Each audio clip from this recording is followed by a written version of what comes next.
3장 7절로 10절의 말씀을 가지고 구원, 십자가의 도에 대해서 우리가 새로운 각도로 하나님의 말씀을 상고해보는 시간을 갖도록 하겠습니다. 기도합니다. 하나님 고맙고 감사함을 드립니다. 아버지 하나님의 사랑과 은혜 안에서 세계 각지에서 이 복음방송을 듣는 귀한 당신의 권속들, 하나님의 사랑과 은혜 안에서 저들의 삶에 풍성함과 자비로움과 인자심이 함께 임하게 도와주시옵소서. 감사하며 예수 그리스도의 이름으로 기도드리옵나이다. 아멘. 우리 기독교는 5가지의 꼭 변하지 않는 확신이 있다고 했습니다. 탄생과 구원과 부활과 성천과 재림. 지난주에 탄생에 대해서 우리가 같이 상고해보는 시간을 가졌고, 오늘은 두 번째 구원에 대해서 같이 상고해보는 시간을 갖도록 하겠습니다. 첫째, 믿음은 들음에서 나고 들음은 그리스도의 말씀이라 그렇게 말을 합니다. 이제 모세로 하여금 애굽에서 종살이하는 하나님의 백성을 구원하여 내라고 말씀하시는 그 말씀이 오늘 본문의 말씀입니다. 그래서 출애굽기 4장 13절로 16절에서 보면은 모세가 하나님의 말씀에 반문하는 대목이 기록되어 있습니다. 모세가 이르되 오 주여 보낼 만한 자를 보내소서. 여호와께서 모세를 향하여 노하여 이르시되 레위 사람 내 형 아론이 있지 아니하냐? 그가 말 잘하는 것을 내가 아노라. 그가 너를 만나려 나오나니 그가 너를 볼 때 그의 마음에 기쁨이 있을 것이라. 너는 그에게 말하고 그의 입에 할 말을 주라. 내가 내 입과 그의 입에 함께 있어서 너희들이 행할 일을 가르치리라. 그가 너를 대신하여 백성에게 말할 것이니 그는 내 입을 대신할 것이요 너는 그에게 하나님같이 되리라. 아멘. 모세는 하나님이 되고 형 아론은 모세의 대언자가 되어서 육의 일을 행하게 되는 것을 지금 하나님께서 모세에게 일러 말하고 계시는 부분입니다. 모세가 하나님이 된다는 것은 하나님으로부터 말씀을 직접 받은 자이기 때문에 그렇다는 것입니다. 요한복음 10장 35절에서 보면은 성경은 폐하지 못하나니 하나님의 말씀을 받은 사람을 신이라 하셨거든, 이렇게 기록해 놓고 있습니다. 그래서 모세가 하나님으로부터 직접 말씀을 받은 자에게 신의 자격을 하나님께서 주셨다, 이렇게 봐도 무방하다는 얘기입니다. 자, 그러면 우리가 이스라엘 백성들이 애굽을 탈출하는 데 있어 가지고 모세와 아론만 역할을 했느냐? 그 외에는 또 새로운 한 사람이 기록되어 있습니다. 미가서 6장 4절에서 보면은 하나님께서 모세, 아론, 미리암을 불러서 서셨다, 그렇게 기록을 해놓고 있고요. 또 민수기 12장 1절로부터 16절에서 보면은 미리암이 모세를 갖다 비방함으로 나병이 들었는데 그 나병으로 인하여 일주일 동안 그 나병을 앓게 될 때 이스라엘 온 진영이 그가 나병이 낫고 다시 성내로 들어올 때까지, 성막으로 되돌아올 때까지 전혀 움직이질 않았다, 그렇게 기록해 놓고 있습니다. 그래서 모세와 아론과 미리암 이 세 사람이 있을 때만이 그들이 행진할 수 있었고 옮겨갈 수 있었고 모든 행동을 했다 하는 것을 우리는 성경에서 볼 수 있는 것입니다. 그런데 이 미리암은 우리가 말씀 속에 많이 감추어져 있다는 것입니다. 단순하게 우리가 알고 있는 것은 그저 모세를 비방하다 문둥병 걸린 여인, 이렇게만 알기 쉽다는 것이죠. 그러나 하나님께서는 이 미리암도 잘 사용하고 있었다는 것을 우리는 알아야 된다는 것입니다. 그래, 모세와 아론을 하나님께서 이스라엘 백성들을 구원하고자 보낸 구원자임을 믿음으로 모세와 아론의 인도로 애굽을 탈출하여 홍해를 건너 광야로 오는 것이 일단은 구원인 것입니다. 틀림없는 구원이죠. 예. 그래서 홍해를 갈라 길을 만들어 광야까지 인도하신 것은 하나님이시기에 구원은 전적으로 하나님의 은혜요 선물이라는 것입니다. 우리의 힘으로는 불가능한 일들을 하나님께서 이루어서 우리들을 구원해냈다. 그렇게 기록해 놓고 있는 것입니다. 그래 구속사로 보면은 여기까지가 육신의 구원을 말하는 것이며 하나님께서 보내신 모세와 아론을 믿기만 하면은 유대인이나 이방인이나 누구나 다 공통되게 구별 없이 하나님의 은혜와 구원을 선물로 받는다는 것입니다. 신인 모세는 이스라엘 백성들을 애굽의 종살이에서 구원하여 홍해를 가르고 건너 광야로 인도하여 40년 동안 광야 생활을 하는 중에서 민수기 20장 1절로 12절에서 보면은 신광야 호렙산 반석 사건으로 인하여 가나안을 바라보는 요단강까지 인도하고 신명기 34장 1절로 7절에서 보면은 모압 평지 비스가 산꼭대기에서 아브라함과 이삭과 야곱의 후손에게 주기로 맹세한 가나안 땅을 바라보고 모세는 죽어 모압 땅의 골짜기에서 장사되기까지 120세를 살았으나 눈과 기력이 조금도 쇠하지 않았다. 그렇게 성경은 우리에게 일러주고 계시는 것입니다. 자, 신약에 와서는 우리의 구세주의 왕이신 그리스도께서 자기 백성인 우리의 죄를 담당하시어 십자가에 달리심으로 우리 죄를 대속해 주신 것입니다.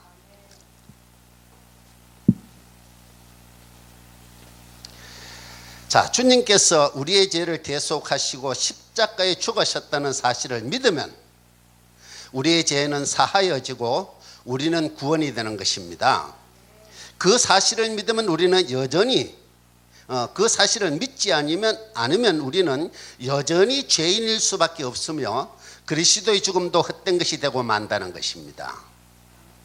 자, 마가복음 10장 52절에서 예수께서 이르시되 가라 내 믿음이 너를 구원하였느니라 하시니 그가 곧 보게 되어 예수를 길에서 따르니라. 그렇게 기록되어 있고 사도행전 14장 9절에서 보면은 바울이 말하는 것을 듣거늘 바울이 주목하여 구원받을 만한 믿음이 그에게 있는 것을 보고 그렇게 기록해 놓고 있습니다. 자, 이 성경의 두 구절을 우리가 바라볼 때 결국은 구원은 믿음에서 결정된다는 것을 이야기하고 있다는 것입니다. 믿음이 우리를 구원해 준다. 그렇게 이야기를 하고 있죠. 그래서 애굽에서 탈출할 때 모세와 아론의 말을 믿지 않았으면 그 백성들은 구원이 안 된다는 것입니다. 믿고 따라왔기에 홍해를 건널 수 있었고 하나님의 구원 계약 안에서 그들이 구원을 받을 수 있었다는 것입니다. 결과적으로 구원은 믿음으로 이루어진다는 것을 이양하고 있는 것입니다. 그래서 이들이 광야까지 건너오고 또 예수로 말미암아 교회까지 인도함 받는 것이 전적으로 하나님의 은혜 가운데 이루어지는 것인데 이 구원은 모든 인류에게 동일하게 주어지는 은혜라는 것입니다.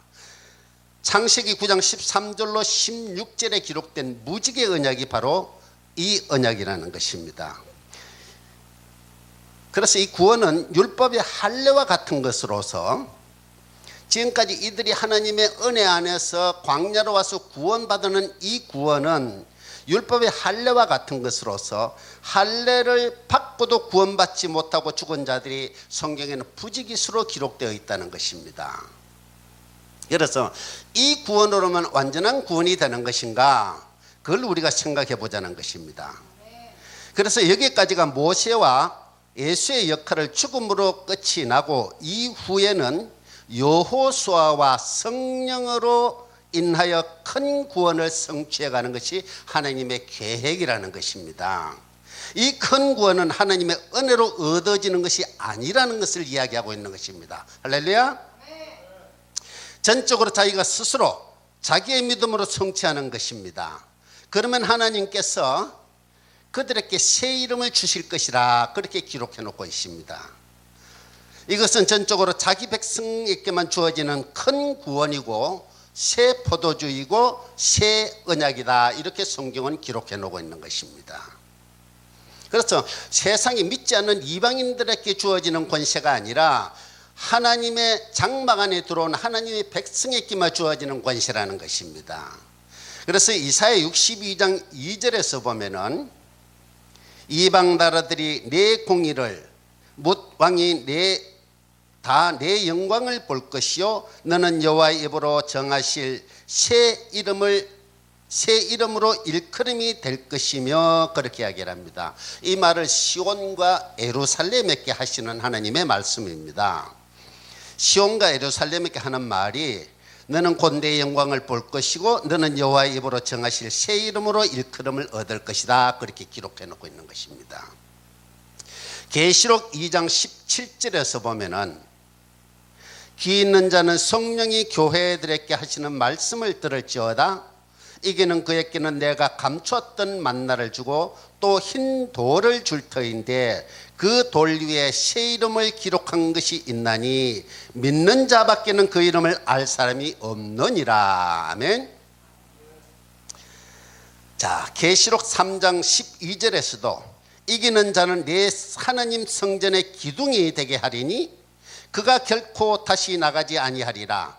내가 하나님의 이름과 하나님의 성 곧 하늘에서 내 하나님께로 내려오는 새 예루살렘의 이름과 나의 새 이름을 그의 위에 기록하리라. 그렇게 말씀하고 계십니다. 자, 우리가 성경에서 새 이름을 받은 사람들을 제가 잠시 열거해 드리겠습니다. 창세기 17장 5절에서 보면은 아브라함을 아브라함이라는 이름을 새 이름을 줍니다. 또 17장 15절에서 보면 사례를 사라라는 이름을 줍니다. 이 이름을 받게 된 기간이 24년이 흐른 후에 이 이름을 받게 됩니다. 그래서 이 이름을 받는 것이 바로 그들에게 축복이 바로 연결되어 있다는 것을 이야기하고 있습니다. 창세기 32장 28절에서는 보면은 야곱을 이스라엘이라는 새 이름을 줍니다. 무려 20년 동안 종살이를 하고 고통 가운데서 얻은 이름이 이스라엘이라는 이름입니다. 그냥 주어지는 것이 아니라는 것이죠. 창세기 35장 18절에서는 보면 베노니를 베냐민이라는 이름을 주고요. 창세기 41장 45절에서 보면 요셉을 사브납 바네아라는 이름을 줍니다. 사사기 6장 32절에서는 보면 기돈을 여룻바알이라는 이름으로 주게 되어 있고요. 사무엘하 12장 25절에서는 보면 솔로몬을 여디디아라 칭합니다. 또 마태복음 16장 18절에서는 보면 시몬을 베드로라 명하고요. 마가복음 3장 17절에서는 보면 야고보와 요한에게는 보아넥이라는 이름을 줍니다. 또 사도행전 13장 9절에서는 보면 사울이 바울이라는 이름을 얻게 되고요. 요한복음 14장 26절에서는 보면 예수를 성령이라는 이름을 받게 됩니다. 자, 이러한 과정에서 보면은 성경에서는 또 이런 이야기가 있습니다. 하나님으로부터 직접 이름을 받은 자들이 3명이 기록되어 있습니다. 태명이라고 이야기할 수 있죠. 창세기 17장 19절에서 이삭이라는 이름은 하나님께서 직접 주신 이름이고, 마태복음 1장 21절에는 예수라는 이름도 하나님께서 직접 주신 이름이고, 누가복음 1장 13절에서 요한이라는 이름도 하나님으로부터 직접 받은 이름입니다. 자, 이렇게 하나님으로부터 택함을 받고 귀히 쓰임받는 그들에게는 하나님께서 꼭 새 이름을 주셨다는 사실을 성경에 많이 기록되어 있다는 것입니다. 자, 이들이 누가 받은 자들이냐 이런 얘기죠. 하나님 안에서 하나님의 백성다운 삶으로 살아가면서 많은 고통과 환난 가운데서 이기고 승리한 자에게 주었다는 사실입니다. 할렐루야. 히브리서 2장 3절에서 보면은 우리가 이같이 큰 구원을 등한히 여기며 어찌 그 보응을 피하리요. 이 구원은 처음에 주로 말씀하신 바요 들은 자들이 우리에게 확정한 바다, 이렇게 기록해 놓고 있습니다. 그래서 우리에게 주어진 하나님의 큰 구원을 우리가 잠시라도 등한히 여기서는 안 된다고 이야기를 하고 계시는 것입니다. 마태복음 9장 17절에서도 새 포도주를 낡은 부대에 넣지 아니하나니 그렇게 하면 부대가 터져 포도주도 쏟아지고 부대도 버리게 됨이라. 새 포도주는 새 부대에 넣어 둘이 다 보존되느니라 그렇게 말씀하고 계시고요. 누가복음 22장 20절에도 저녁 먹은 후에 잔도 그와 같이 하여 이르시되 이 잔은 내 피로 세우는 새 언약이니 곧 너희를 위하여 붓는 것이라 이야기를 합니다. 자, 이 피로 부은 이 새 언약이 바로 새 포도주를 이야기하는 것입니다. 그렇죠? 우리는 자칫 홍해를 건너고 애굽에서 교회까지만 돌아오면 구원의 완성인가 하고 생각을 하겠지만은 하나님은 그게 끝이 아니라는 것을 이야기하고 있습니다. 더 큰 데로 나아가라는 것이죠. 어디로? 가나안을 향해서, 천국을 향해서 가라는 것입니다. 그래서 우리는 광야에서 안주하기를 바라는 그런 사람은 혹시 아닌가 자신을 돌아보길 바랍니다. 그들은 돌아섰지만 결과적으로 광야에서 다 죽고 말았다는 사실을 우리는 기억해야 될 것입니다. 그러기에 사도 바울은 빌립보 교회의 성도들에게 이렇게 말하고 있습니다. 빌립보서 3장 12절로 14절에서 보면은 내가 이미 얻었다 함도 아니요 온전히 이루었다 함도 아니라 오직 내가 그리스도 예수께 잡힌 바 된 것을 그것을 잡으려고 달려가노라. 행자들아 나는 아직 내가 잡은 줄로 여기지 아니하고 오직 한 일 즉 뒤에 있는 것을 잊어버리고 앞에 있는 것을 잡으려고 푯대를 향하여 그리스도 예수 안에서 하나님이 위에서 부르신 부름의 상을 위하여 달려가노라. 할렐루야. 이 사도 바울도 자기의 생애를 두고 나는 날마다 전진해 간다고 이야기를 하고 있습니다. 신약 성경의 3분의 1을 기록했다 하는 이러한 참 큰 인물들도 자기가 너희들을 다 구원하고 내가 구원에 이르지 못할까 걱정이 된다 하신 분이라는 것입니다.